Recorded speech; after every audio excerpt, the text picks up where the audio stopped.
might think crazy what I'm about to say.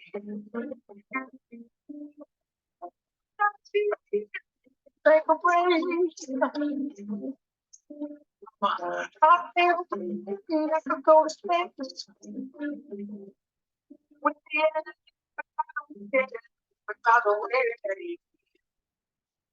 But something come along if you feel like a home.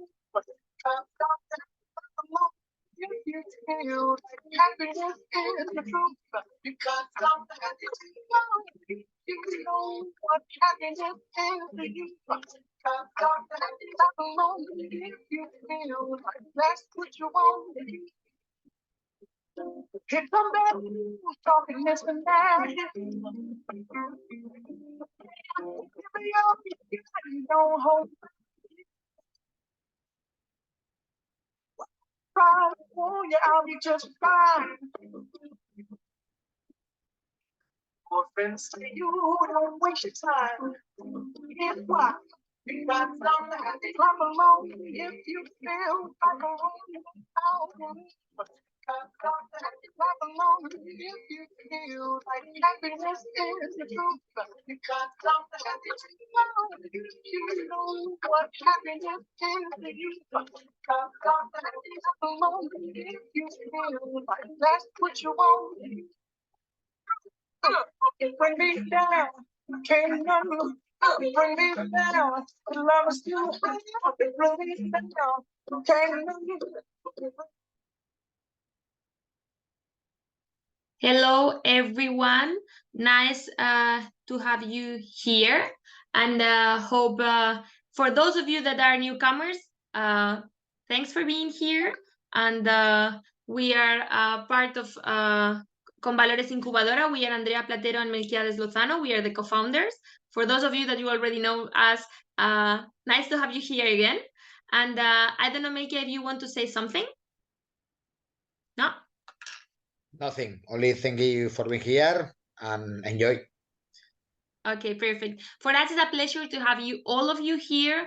We are the first incubator for people at excluded situations, supported by the private sector. We started in 2019, 4 years ago, developing an incubation process for people in difficult situations that they wanted to create a livelihood, and we did it with the support of a network of thousands of mentors worldwide that they were supporting those person in creating their own livelihood.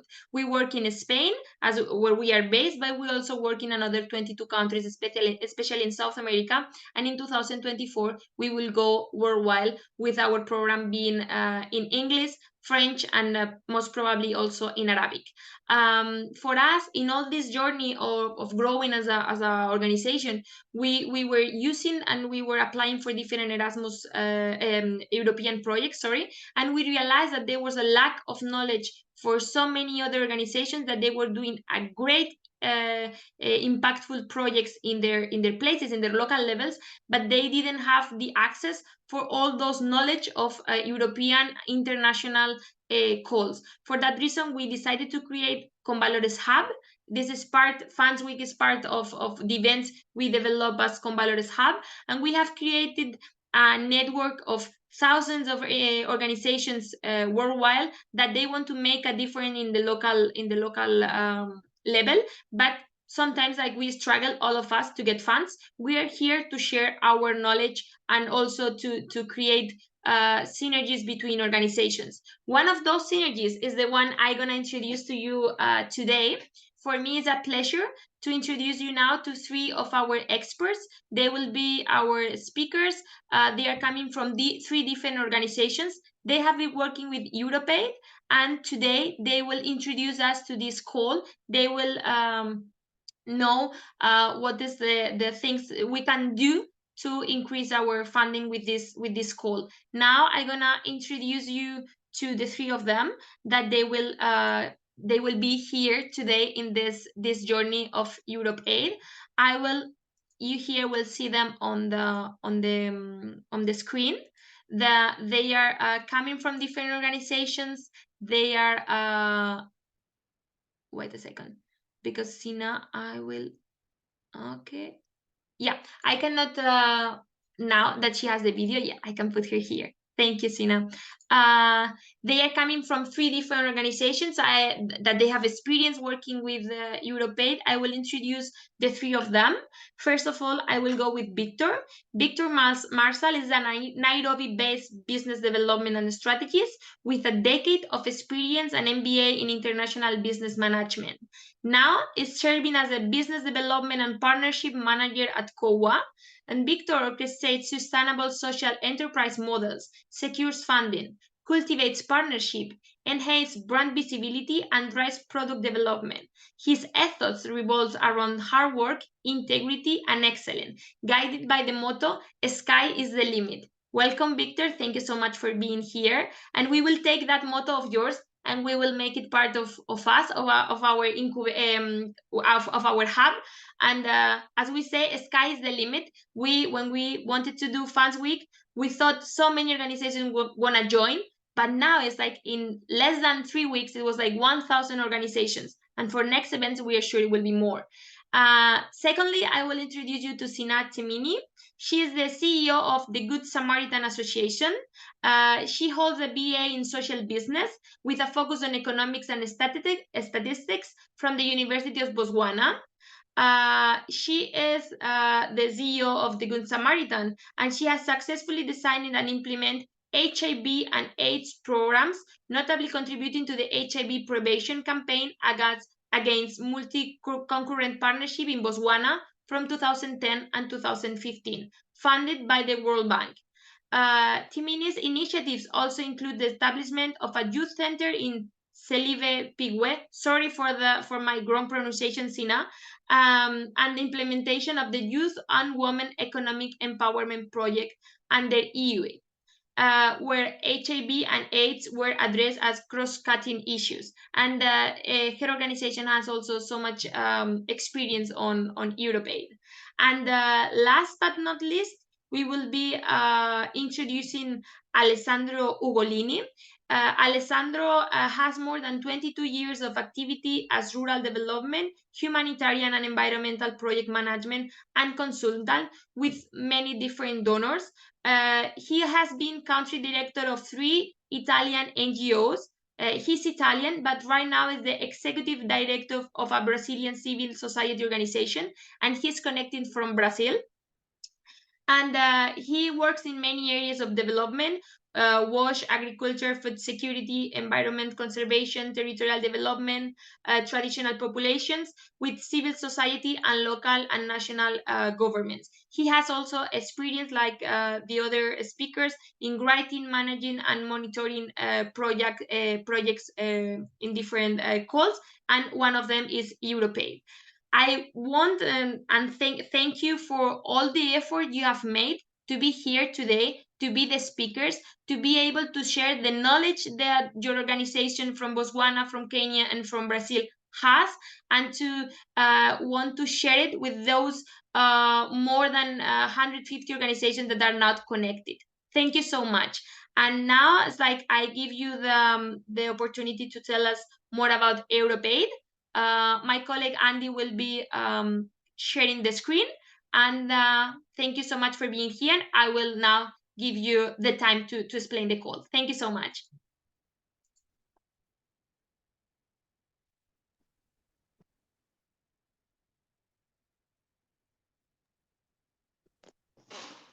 Hello. Hello. Yeah, you can go. They cannot answer you back because we're in the seminar, but you can start. Can I come through? Yeah, sure, you can start already. Yes, thank you for welcoming me as Andy. Yes, my name is Sina Temane, like they've alluded. I come from Botswana. I will be presenting on EU call for proposal application process.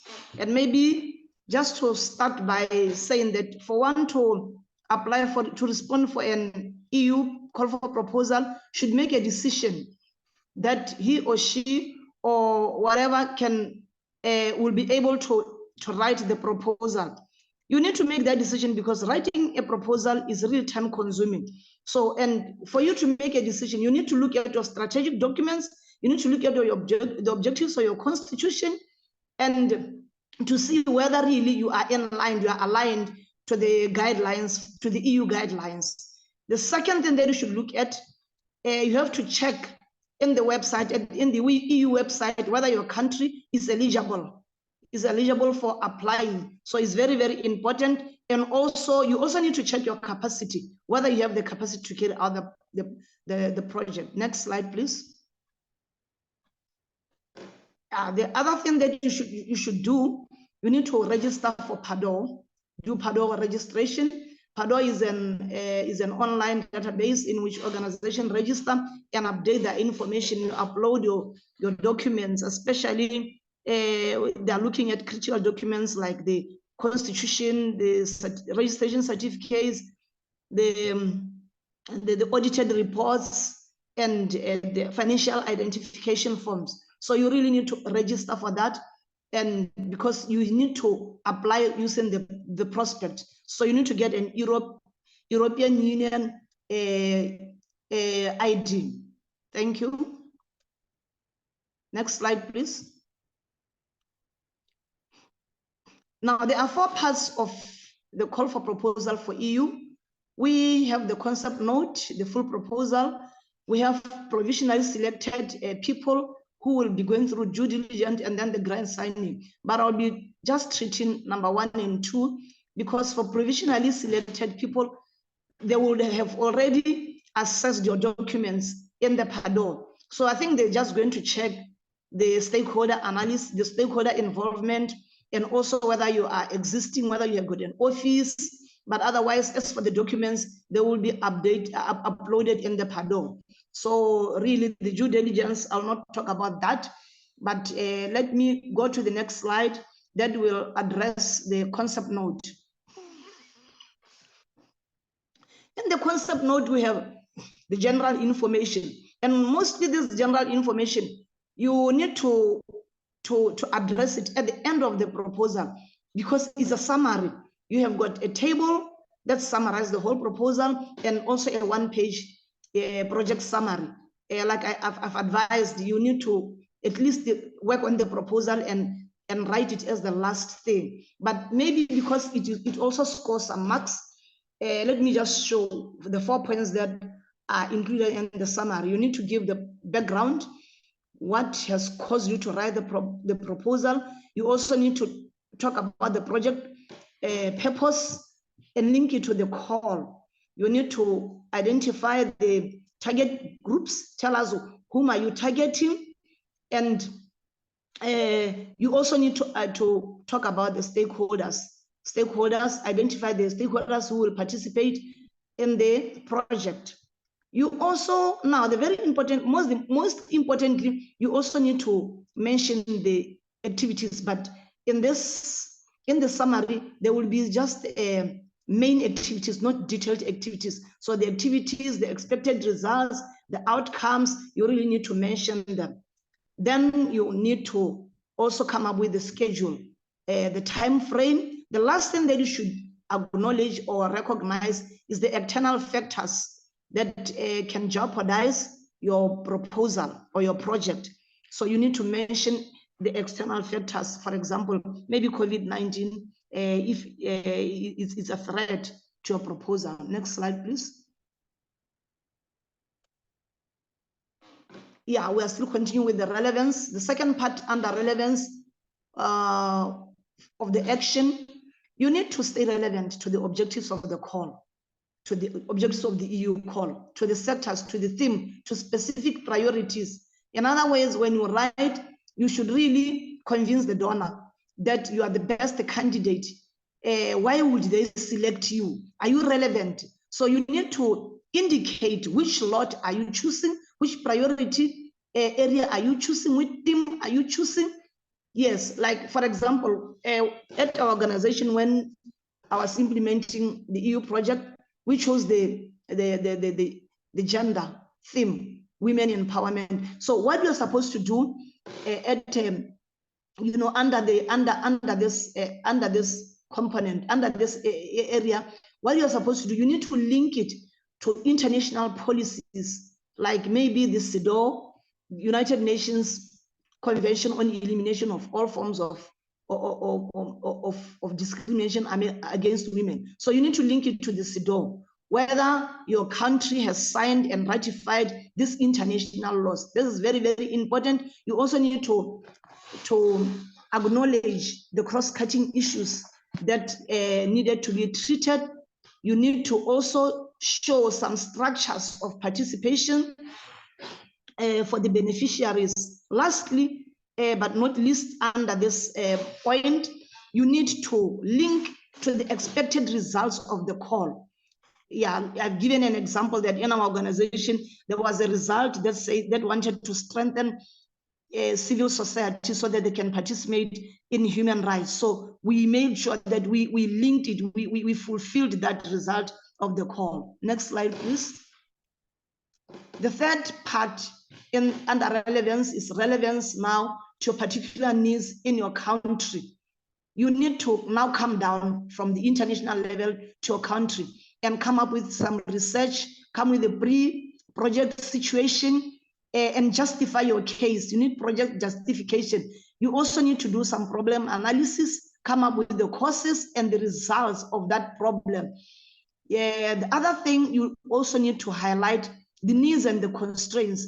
For example, maybe the NGOs lack capacity to take the services to the rural areas, high unemployment, social ills. You also need to show local interventions. For example, who are people on the ground implementing the same proposal, the same project that you are implementing. This will avoid duplication of efforts. Will also have an opportunity of sharing limited resources, and you'll have possibilities of collaborations. Next slide, please. Yes, last but not least, you now come down to the target groups at the local level where you are implementing. You need to be relevant and choose the right target groups. You really need to choose the right target group. And how do you choose it? You need to go and do some research, engage the target groups. You might use the information that is already there at the community, at the target group. But if you don't have the information, you need to make some research, and so that you really come up with the needs and the constraints of the target group. And you'll realize also that one of the needs, it might not be direct, it might be indirect, like maybe cross-cutting issues, especially environmental issues. I gave an example in Botswana where women were harvesting mopani worm. So don't worry, what is a mopani worm? The tree is called mopani here in Botswana, so it's called a mopani worm. And the women, they were harvesting mopani worm until they finished everything. So now you realize that there is a need to educate women that as they harvest the mopani worm, they should also take care of the environment so that they don't finish everything, so that they keep on harvesting mopani worm forever. The last part under the concept note is value added. You need to acknowledge, you need to show what values are you adding to your project. And mostly these are cross-cutting issues, environmental issues, gender equality, equal opportunities, HIV/AIDS, the rise of the indigenous, COVID-19. Yes, let's go to the full application. Yeah. Now the second annex is the full application. And under the full application, what you are going to do, you are just going to expand the overall objectives, specific objectives, outputs and results that are described in the concept note. You expand them now, you write them in detail. And you also need now to come specifically and explain the results. You need to quantify the results and show how the results are going to change the life situations of beneficiaries. You really need to come up and show the results. And again, the next point, the third point under a description of the action, you have to really explain activities in details from start to finish, justifying why did you choose those activities. This is where now you really need to show what you are going to do. If there is co-funding or co-financing in the call, because some calls they don't accommodate that, you also need to come up with objectives and results where the support will be injected. Next slide, please. Under methodology, you need to choose the methods of implementation. You need to come up with the strategies of implementations. You really also need to recognize if your project is a continuation of a previous project. You need to build a milestone and see how and show the donor how this current project is building on the previous efforts. Sometimes a project will be part of a larger program. You still need to show how will the project be coordinated. So the other thing that you should come up with is the organizational structure and the implementation team. You need to show who will be doing what. Also mention the means of the proposed project, that is the equipment, the materials, the supplies that are required in the project. Lastly, but not least, you also need to address the attitude of all stakeholders. Yeah, some are negative, some are positive. They're bringing the positive efforts, some are bringing the negative efforts. So you need to recognize and acknowledge all of them so that at least you benefit from all of them. Those that are bringing negative efforts, you know how you will handle them. The planned activities, you also need to show in your project, there's a portion on visibility to recognize the donor. The EU will really want you to put visibility action in their call for proposal. It is part of it falls under the communication component in the EU calls for proposal. The next slide, please. The next slide, please. No. Yeah, thank you. So the implementation action, the implementation plan, you need to state how many months are you going to do if it's 36 months, you state we are going to carry out the project for those months. And you also need to estimate the duration of each activity. Now, the first 12, supposing you are carrying out a project for more than 12 months. The first 12 months, you need to really put the plan in details. But as for the subsequent months, you can always generalize the activities. They will be detailed when you are financed for the next years. Thank you. That is an example of an activity plan. It shows the planning and the execution time. Let's continue. My colleague will handle the logical framework, but I want to talk about the assumptions that in the proposal. It's very important that you should talk about the assumption. You should acknowledge the preconditions in the call for proposal. You can't start the proposal without funding, for example. So funding is a precondition. Maybe you want to propose an agricultural project. You need land, so land is a precondition. And there are also other assumptions that you really need to look at: political stability, that the prices will remain stable. Those are the assumptions that you really need to mention when you are writing your call for proposal. Next slide, please. Sustainability of the action. What is more important in EU calls for proposal is they want to see the sustainability of project, that beyond the donor funding, will we be sustainable? Yes, so you really need to explain the expected impact. What will you leave behind after the implementation of your program? I will not give examples, so I've already put them in the call in the presentation, but maybe during the interaction session I'll go back to the examples. So the second thing after the impact, you also need to show dissemination plan. You have to come up with the reporting channel. How are you going to report from your organization, maybe to the district management team, and from the district health management team, then to the Ministry of Health, and then to the donor, and even to the general membership. The general membership, they hold the organization accountable. So you really need to show how do you report to the annual general membership or annual general meetings, to the AGMs. Thank you. Let's continue.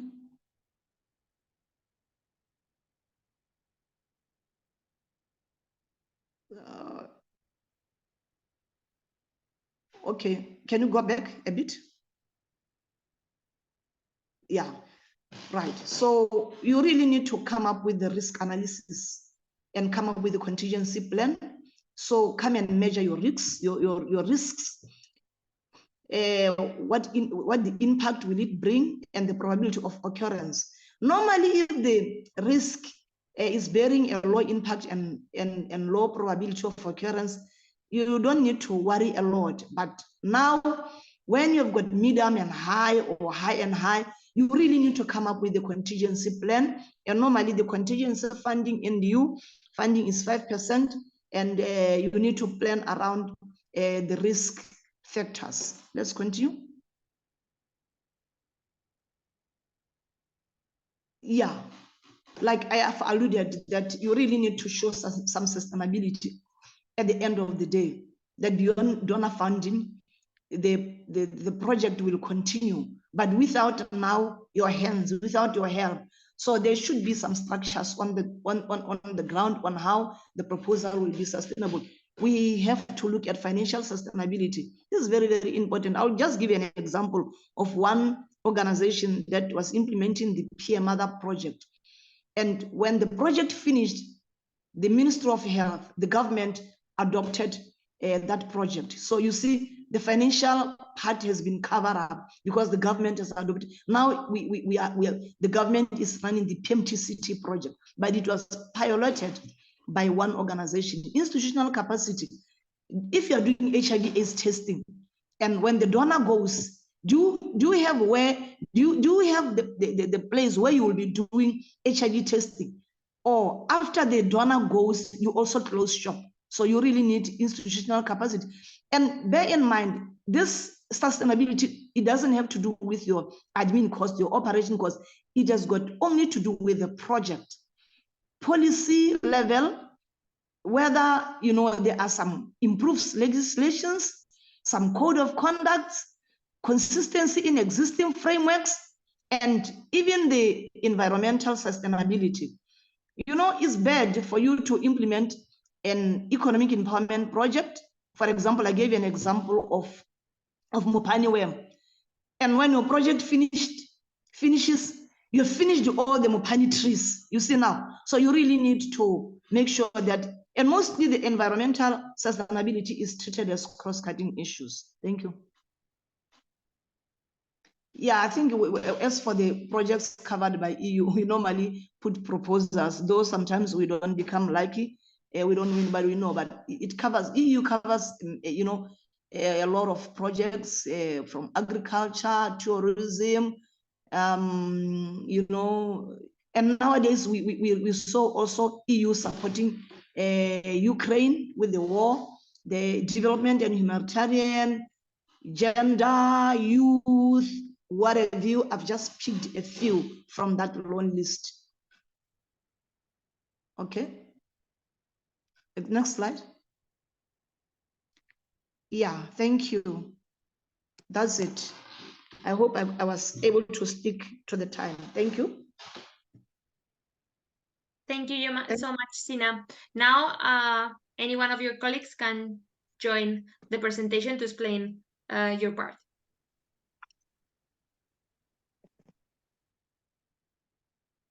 Alex. He's preparing. Perfect. Welcome, Alessandro.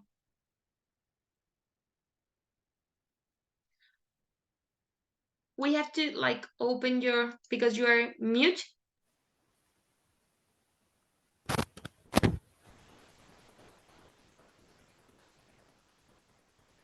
We cannot hear you. We cannot hear you.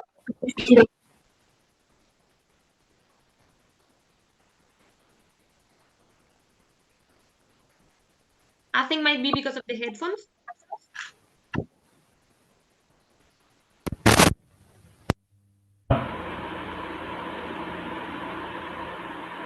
Can you speak, please?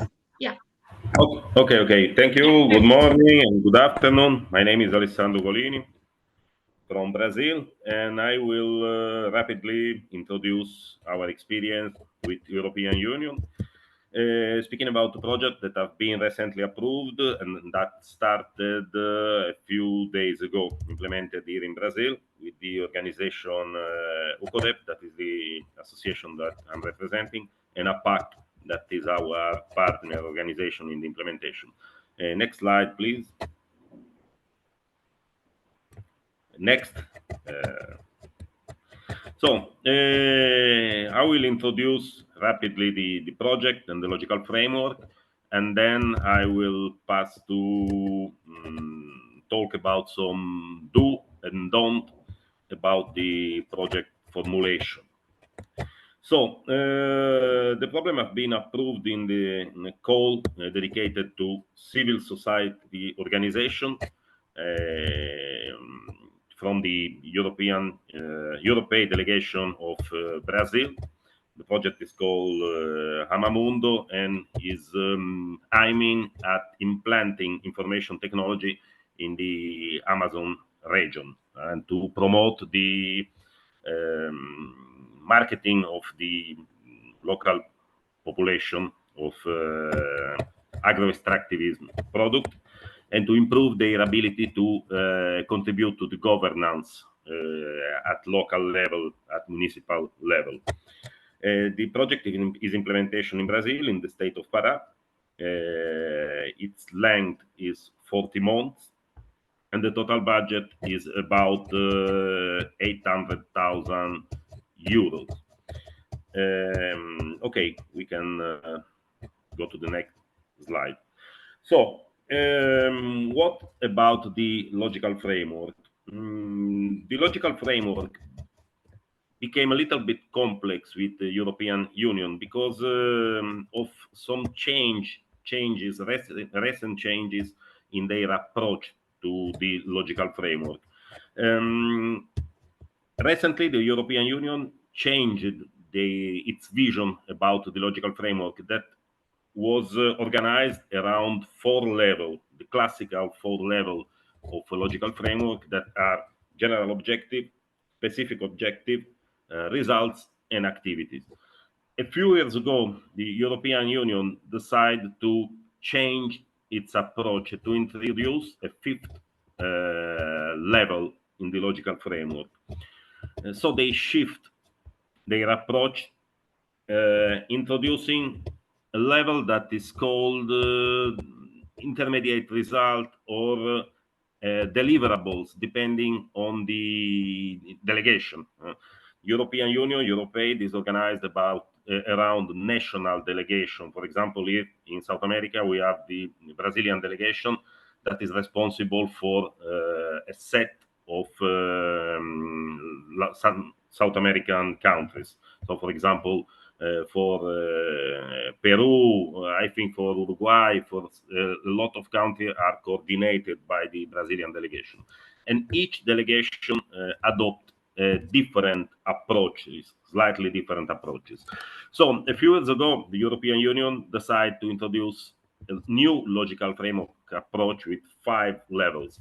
So beside general objectives and specific objective, they introduced, beside results, a level that was called intermediate result or deliverables, that they intended some product that we as project implementers should clearly deliver to them as a product of our activities. Then 3 to 4 years ago, European Union moved back and came back to the approach with just 4 results. So they deleted they decide to move back to the model that only included general objective, specific objective, results, expected result, and activities. Doing that, they create a little bit of confusion because some of the delegation remain with the old approach at 5 level, and that is why now I show you the logical framework and the new terminology adopted by the European Union about the logical framework that mix the 4-level approach with the old approach of the 5-level of the intervention logic. And a further element of confusion is the adoption by the European Union of the theory of change approach. The theory of change approach brings into the logical framework approach new terminologies. So I show you our logical framework has been approved by the European Union, and using exactly the terminology that is proposed by the European Union for their logical framework formulation. So at the highest level, we have the general objective that also is called impact.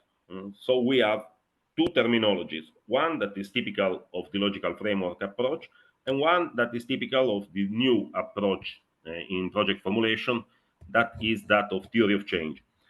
So we have general objective that also is called impact, that is the long-term impact that we will have to achieve with the implementation of our project.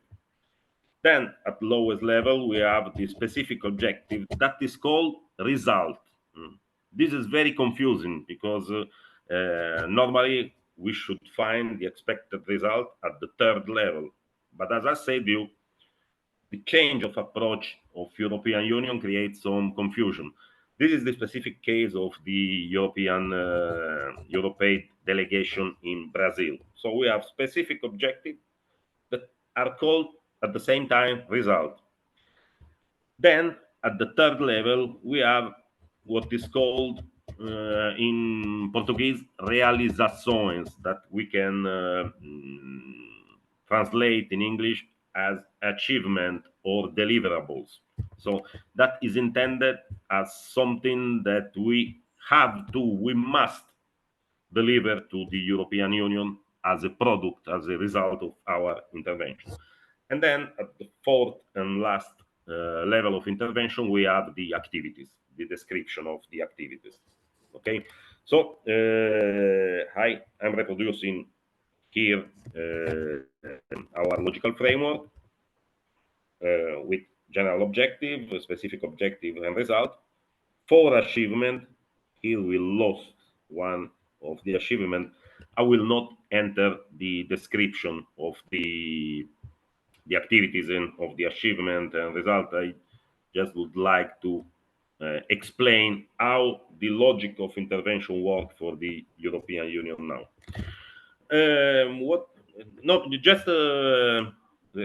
What is interesting is that you are slightly free in the formulation of your project. For example, we introduced the achievement 1.1, that is something like a preliminary or cross-cutting achievement. So in our proposal, we maintain the structure with 5 levels. So we introduce some we call the preliminary or cross-cutting achievement, creating the 5th level that they wanted at the last call. So you are slightly free in the formulation of your logic of intervention in the logical framework. So don't feel limited by the form of the logical framework. Feel free in formulate your proposal independently of the rules of the call by the logical framework. And I will explain now why. Please, the next slide. So I told you about the theory of change. The theory of change is, let's say, an approach that I'm at help you to describe how you will reach the impact at local level. It's very important for the European Union that you will be clear about how reach your result and the impact you are promised them to reach with implementation of your project. The theory of change includes very interesting visual tools like fluxograms to make clear how you will reach your expected result and your impact through the implementation of your activities and through the production of your deliverables or achievements. There are many interesting visual tools, like, for example, there is Visio from Microsoft that is very easy to access. Internet is full of those tools to create your own fluxogram. They are very important and interesting because they will help you to understand how to reach your targets, and they will help you to explain to the European Union how you will reach your impact and your target. And is very appreciated from the European Union, and the clarity in explaining how you will reach your target is extremely important, because you are sometimes in a global competition with tons of proposals, and your proposal have to be very clear to be approved by the European Union. So please, first of all, feel familiar with the theory of change. Feel familiar with those kind of tools that help you to build your strategy and your theory of change, and build your own theory of change as the first activity of the project formulation. And as do not do, never start your project formulation from your activities. You must have clear in mind which impact you want to reach, which result, expected result you want to produce, and then you will be able to formulate your theory of change. Never start your project formulation from the activities, from ideas about the activities you want to implement, because it will not help you in producing a good proposal for the European Union. The second tip is read carefully the call, because quite always general and specific objectives are specified in the call. So you will have to reproduce exactly the general and the specific objective that are proposed by the call. Is exactly what the European Union wants you to do.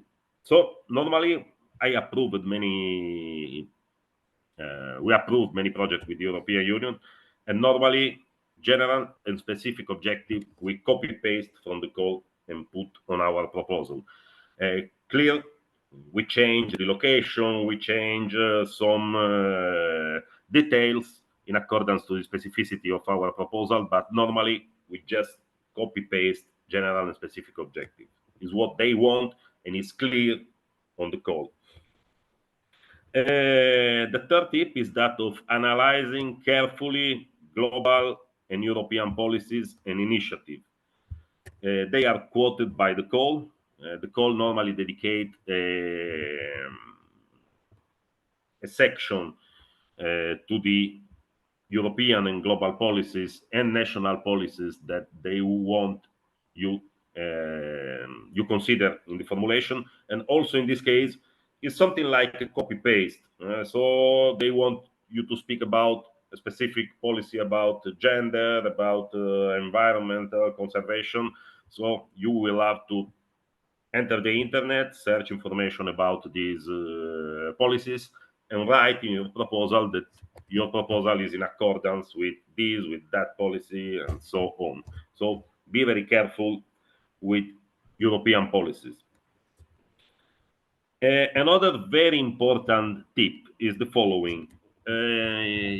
EUROPAID adopted an official list of indicators that is the OECD DAC list of indicators, are indicators that are shared by all the Western donors.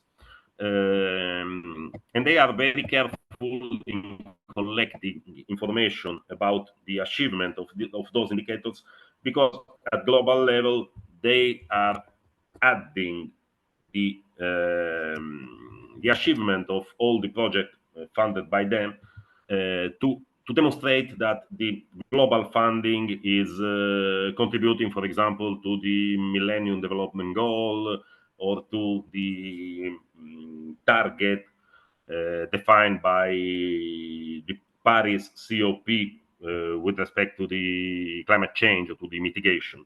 So normally, EUROPAID will provide you a list of indicators, of official indicators, and please only use the indicators that are provided by EUROPAID. You cannot use self-referential indicator that you invented about your activities or about the health or the condition of your beneficiaries. You must use exclusively the indicators that you will draw from the list provided by EUROPAID. You will find the link on the call. There are something like 1,000 different indicators. You will have to draw indicators from that list. The last tip is that of link your project to local, national, or regional policies, because European Union is extremely concerned with the scaling up of your activity. So you will be able to demonstrate them that your activity, your project will be able to promote the implementation of policies, public policies at local, national, or regional level that will turn sustainable what you are doing with the funds granted by the European Union. So please always link your activities to national or local policies. What you don't have to do when you are formulating a proposal for the European Union is, as I said you before, is never start from the activities, from the description of activities, but start from the impact that you want to produce in the territory where you will work. Put in your proposal, never put in your proposal what you don't want to do or are not able to do.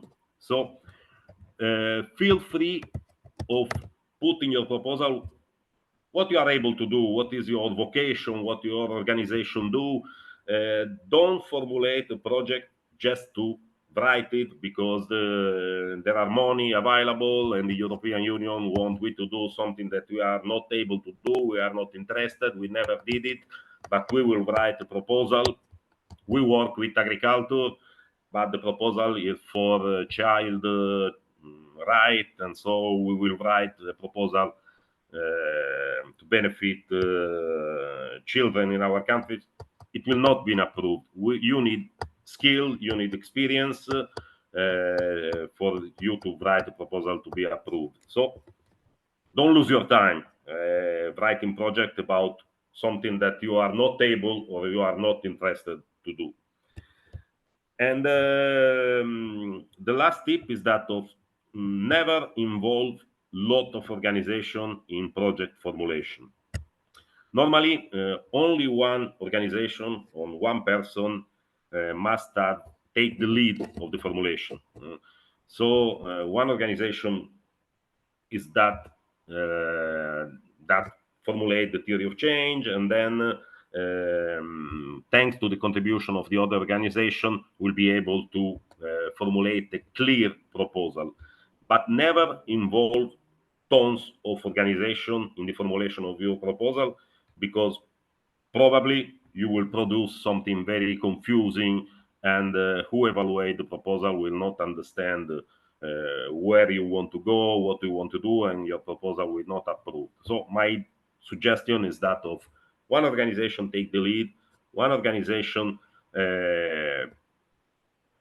build the architecture, the skeleton of the proposal, collecting the idea coming from other organizations. So that is my experience. Thank you. This is one picture of the region we are working, and there is our email and contact, and feel free of speak with us if you want further information. Thank you. Bye. Thank you so And good much, luck. Alessandro. And now it's time for Victor. Feel welcome, Victor.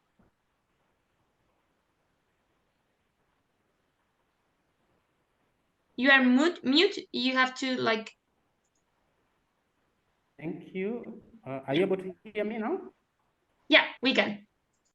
Okay, thanks a lot. I appreciate what my colleagues have said, Saina and Alex. So for me, I'll be doing additions. I'll be adding what we need to do. This is what we call them universal codes. Remember that this proposal is not you alone or your organization alone writing. Remember, it's a competition. More organizations are coming on board and writing. So the point is, what makes you stand out as the best organization, the best proposal to be funded? So there are those small things you need to be very cautious about that will make you stand out from the other organization. I think the first thing probably I've not added here is that one, you need to be so excited. Remember, the call is out and you've been able to read it, you match. I think the first thing is you need to be excited and have a lot of energy within yourself. You see, the moment you have a lot of energy within yourself, now the ideas will be coming up, you'll be able now to write well. So I'll do additional do's. One, plan the project before writing the proposal. Now, assuming the call is out, being able to read it. Now, what comes to your mind is, what is your area of intervention? What do you want to write about to this donor?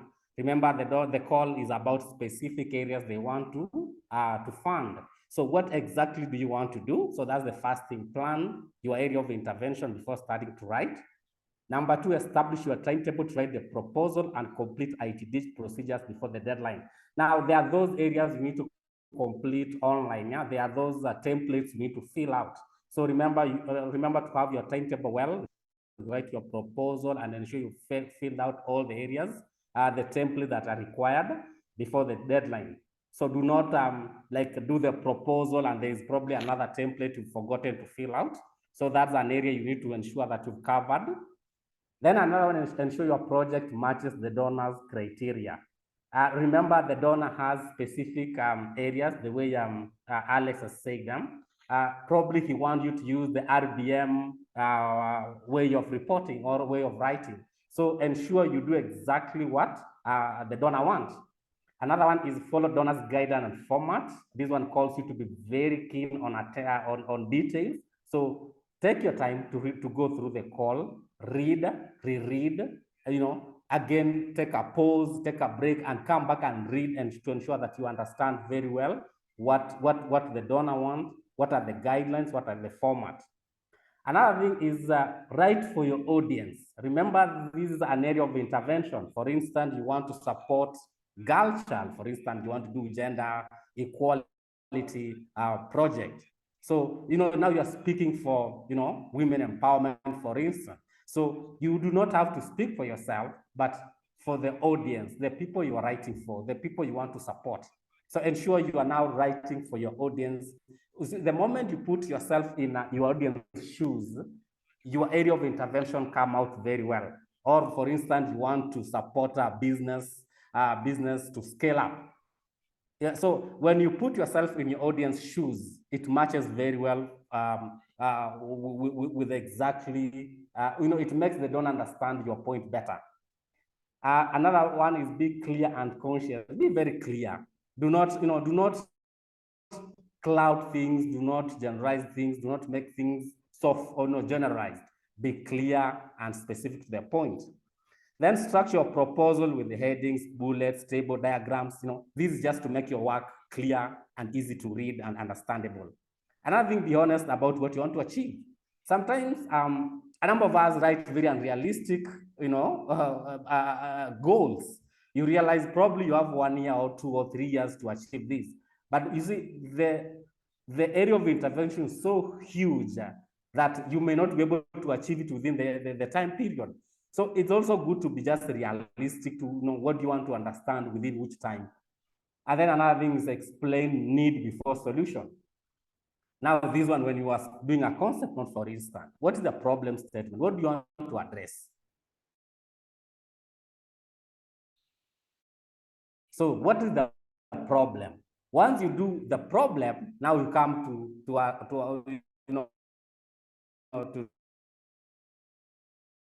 to giving a solution.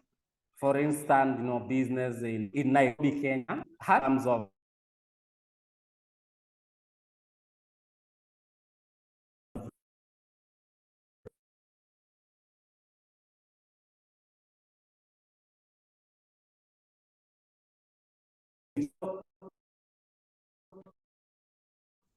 once you understand business within specific region, Nairobi, Kenya, they are not able to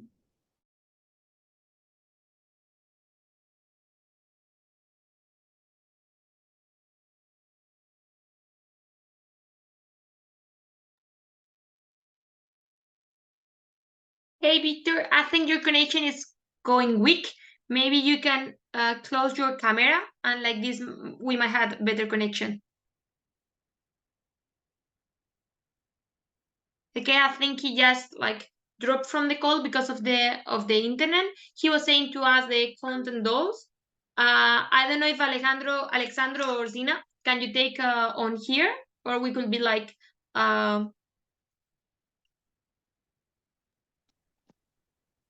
Yeah, I just feel that is the repetition of what maybe we have covered up there, me and Alex. So really, yeah, that's what I feel. Maybe we just didn't talk about the budget. Yeah, maybe we can, because I think someone has already maybe talked about the budget in the questions. We'll treat it now as question comes. I don't know how Alex is feeling about it, but I feel that most of the points are similar to what Alex said. Thank you. Perfect. If you want, maybe I can start with the questions, because I have like some questions here from the audience. I can address them to you, and you can be Alexandra and Zina, letting us like to know your answers. Yeah, we have you here. Perfect. One of the things is like, what type of organizations are eligible for this call, and when the calls open, and where we can find the information for each call. Can I come through? Sure. Yeah, in my first slide, when I was talking about making a decision, I said, when the calls are coming, you are given guidelines. And in the guidelines, there will be, it will stipulate who qualifies for the call. Yeah, you need to, know that you qualify for the call, looking at your strategic documents, looking at your constitution, your objectives, whether they are aligned to the call. Sometimes you are dealing with an issue as a cross-cutting issue. I don't think you will be eligible to apply for that call unless you partner with someone who deals with that issue directly. But if there's someone who is maybe implementing a thematic area, but that person feels that he or she needs someone who can blend in, with a cross-cutting issue, that person can approach you. So really, for you to qualify, you really need to read the guidelines and see to it that whether you really qualify. Recently, I applied for the environmental project, and the Germans, they just replied and said, you treat environment as a cross-cutting issue, but you need to partner with someone who is really dealing with issues of environment. So they are correct, and I learned my lesson. And it was time consuming for me to write that proposal. That's why I'm saying that, again, some countries are not covered. You might be coming from the low or medium, low or middle class, low or medium country, income country, but it is not automatic that you do qualify. Your country qualifies. You need to check at the European Union website which countries are covered by a certain call. Thank you. Thank you so much, Sina. Alessandro? Can you hear me? Yeah. Okay, I just shared the link. That is the link of EUROPAID. You can simply enter this web page and you will find all the available calls, old calls. There are tons of examples. And normally you will search for your country, for the availability of calls for your country. And it's very interactive. There is advanced search by reference. And so monitoring this page, you will be able to know if there is some opportunity that can interest you and the region or country you are working in. Perfect. Thank you so much. And we have another question from Sanop organization. It say, how big should the previous year's fund be to show sustainability of the organization? Come again, repeat the question. Yes, normally European Union in the call ask you to speak about your experience in project implementation. So there is a section that you will have to list all the projects that you implemented in the last 10 to 15 years. And so this will be an indicator for them about your ability to implement the project and the sustainability in terms of financial health of your organization. This is about not the sustainability for the proposal or the project you are going to implement, but the sustainability and the health of your organization. Perfect. Thank you so much. And one of the questions also is like, does the EU have a suggested core cost and activities ratio to guide the budgeting? Yes. Yeah, there are guidelines that guide the budgeting. But the EU budget is divided into three: detailed budget, the justification, and expected sources of income. Under justification, you just need to show clarification of the budget items and also justification of the estimated cost. But now, what is more important that the applicant should realize is that EU has got what you call own contribution. And also in some other countries where you deal with EU directly, not through your country or through the government of your country, you will be liable to pay costs like government costs like value added tax. So there's some other tax that the EU is very clear that they don't cover those tax, those kind of costs. So I was just saying that the budget, yes, there are guidelines that is divided into three parts, but now people should also know how they are going to raise their own contribution and also VAT. Thank you. Thank you so much. So many organizations are asking us about the eligibility of their own country. Like EUROPAID is open to any country in the world. Can you make clear that, please? Alex, you can come through so that I don't. Yeah. Don't. Yes, EuroPaid launch calls.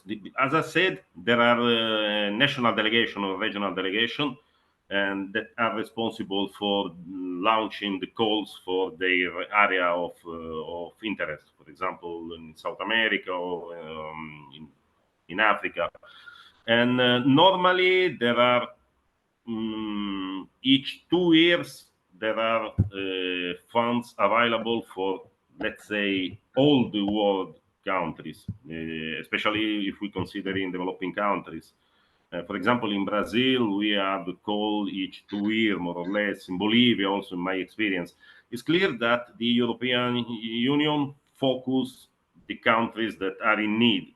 For example, now the focus here on Ukraine, or in some African countries like South Sudan, Congo, Mozambique, the countries that are more in need. For example, for Brazil, that is considered the developing countries, we just have a few funds. For example, European Union launch calls of, I don't know, something like 3 to 4 million euros for all the call each 2 years. That is not a lot of money. But normally, in my experience, and you can check it on the link I sent, all the countries are eligible for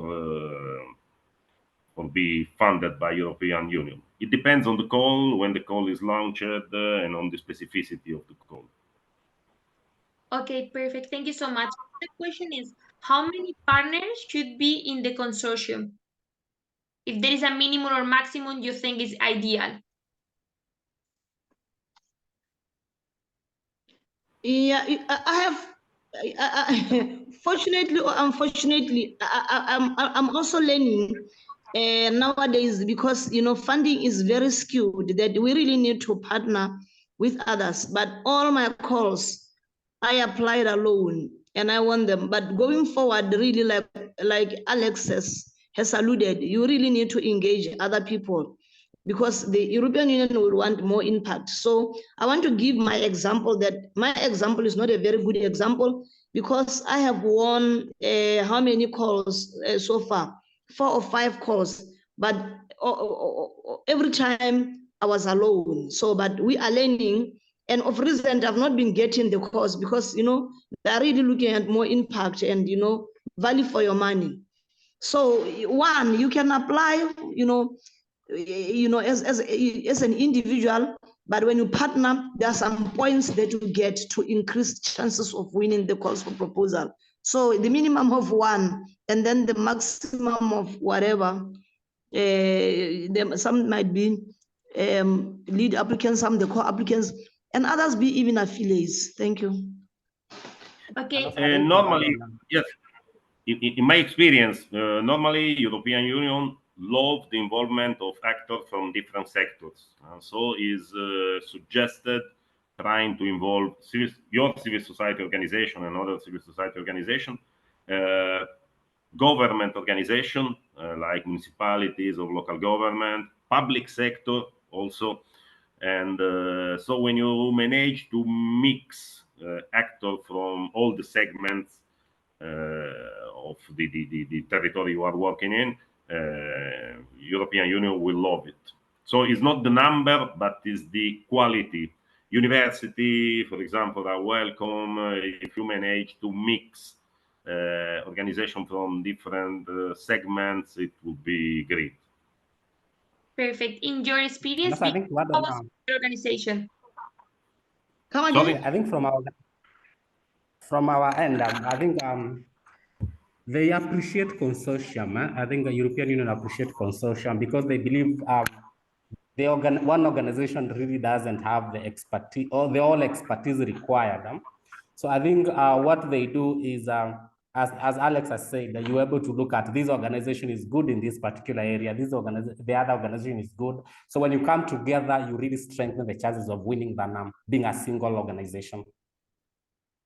So I think consortium is highly encouraged in this case. Perfect. Thank you so much. And we would like to know also, there is people that they're questioning this. It's like how we make the relationship between the people impacted on the project and the budget we are asking for. How we do know that we are asking for the right money, or that is enough for the population that will be impacted in our project.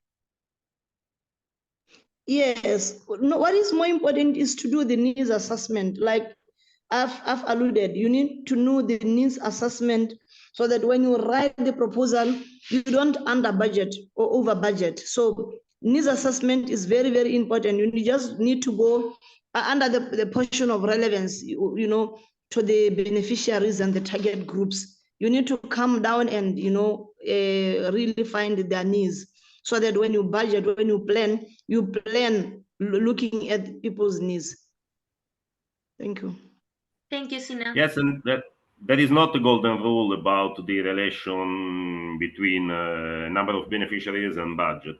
It's clear that your proposal have to be clear, the beneficiary have to be clearly identified, and your proposal have to be reasonable in terms of available resources. But in my experience, I never found a clear indication on a call about the relationship beneficiaries and budget. So Okay. you have to be reasonable that the money will be enough. Practical case in the project you present that is like almost €1 million. How many people were involved in the project? Normally, but it is complex because we normally have direct and indirect beneficiaries. So we target, for example, in this proposal is 800,000 euro. We are targeting about 15 communities, let's say 3 to 4,000 inhabitants, but we will work directly with 500, 600 people. But we indirectly, we will, for example, we will introduce internet, satellite internet in the community, so we will benefit many people that will not be directly involved in the activities, but will be benefited by the intervention. Perfect. So, more or less. Thank you so much. And we would like to know also, there is one organization, EUROPAID, that they say, how many project proposals can an organization consortium be eligible to submit? Normally yes, Yeah, please, Council. Sina. No, yeah, Please. I was saying it depends on the.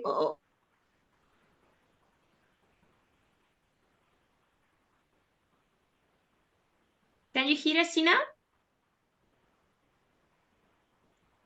No, I can't. Okay, go ahead with the question, Alejandro. Yes, I think that Sina was going to say it depends. And normally, you can submit as a lead applicant, but also you can go and submit now as a co-applicant. But normally is one. If it is a call, is one application.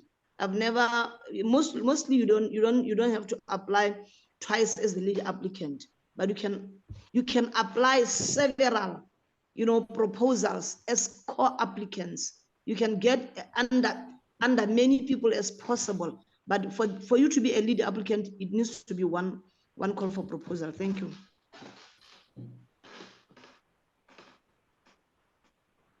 Thank you so much. And we have here a question also about, do you normally have a proposal template, or you use any format to write down the project? Yeah. What I was explaining is the format. Really, it's only that I was summarizing it because it's too long. Actually, the format has got guidelines. It has got guidelines.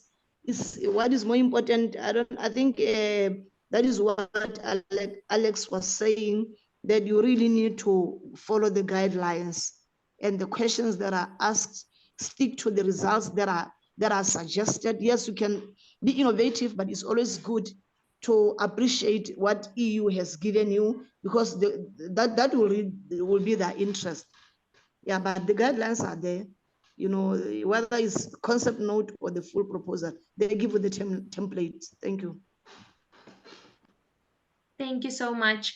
I have one last question because we're running out of time. That is, one question here is like, how many activities we should include per achievement?